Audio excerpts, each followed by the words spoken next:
Good evening to all of you. आज का हमारा टॉपिक रहेगा समास। हिंदी व्याकरण में कंपटीशन में ये टॉपिक हमेशा पूछा जाता है। समास। समास का मतलब शाब्दिक अर्थ होता है संक्षिप्त करना, यानी दो शब्दों के सार्थक मेल को ही समास कहते हैं। दो शब्दों के सार्थक मेल को समास कहते हैं।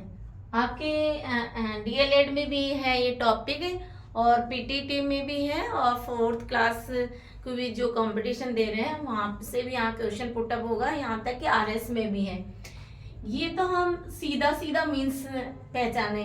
जब हम डीपली इसके फोकस करें तो समास के जो भेद होते हैं, जो प्रकार होते हैं, वो 6 प्रकार के होते हैं। फर्स्ट है अव्ययभाव समास, सेकंड है तत्पुरुष समास,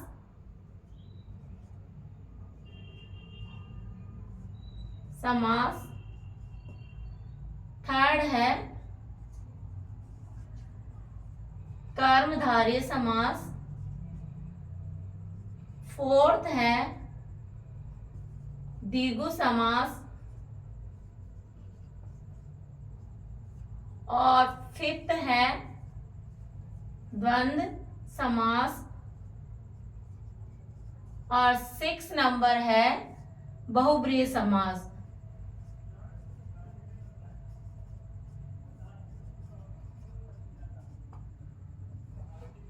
ये आपको जब लर्न होंगे तो इसके जो लैंग्वेज है वो आपके जो कॉन्सेप्ट है उदाहरण सहित समझ में आएंगे। सबसे पहले तो हमें समास की डेफिनेशन का और समास के भेद। अब देखिए अव्ययभाव समास, जिस समास का पहला पद प्रधान हो, जिस समास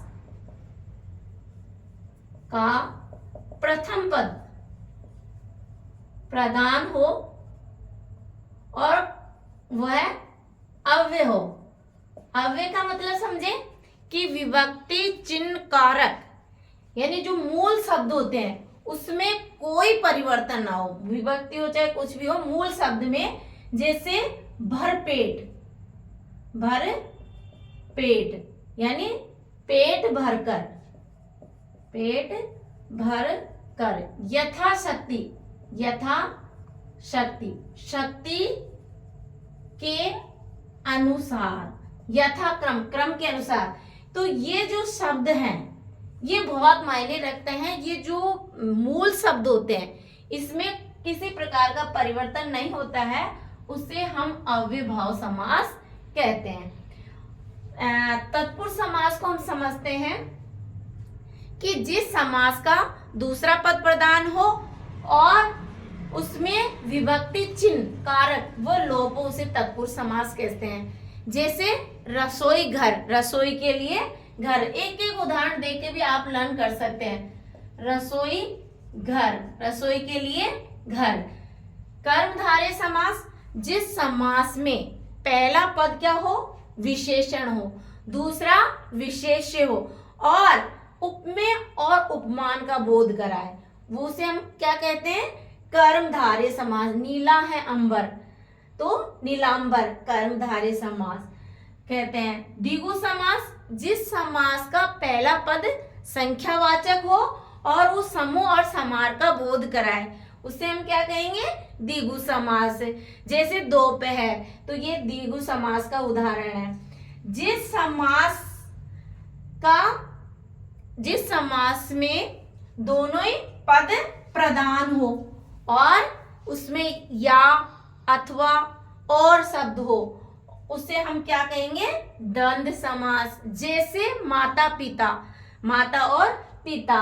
और बहुब्रीहि समास, जिस समास में दोनों ही पद प्रधान हो और कोई तीसरा ही अर्थ निकलता हो, उसे हम बहुब्रीहि समास कहते हैं। और ये इसके और भी तरीके से हैं, जब आपको इसका एक्सप्लेन नहीं रहे, आपके माइंड से निकल जाए, तो जितने भी भगवान के नाम आएंगे, जितने भी भगवान के नाम होंगे उसमें कौन सा समास होगा, बहुब्रीहि समास। ये अच्छी तरह से, जैसे लंबोदर, दर लंबा है उदर, ये तीसरा ही अर्थ दे रहा है, गणेश जी के लिए है। पीतांबर पीले हैं वस्त्र, तो तीसरे ही विष्णु भगवान के जो तीसरा ही अर्थ, दोनों ही पद प्रधान हो और तीसरा ही अर्थ देता हो, उसे बहुब्रीहि समास कहते हैं। इस तरह से आप लर्न कर सकते हो। Thank you so much.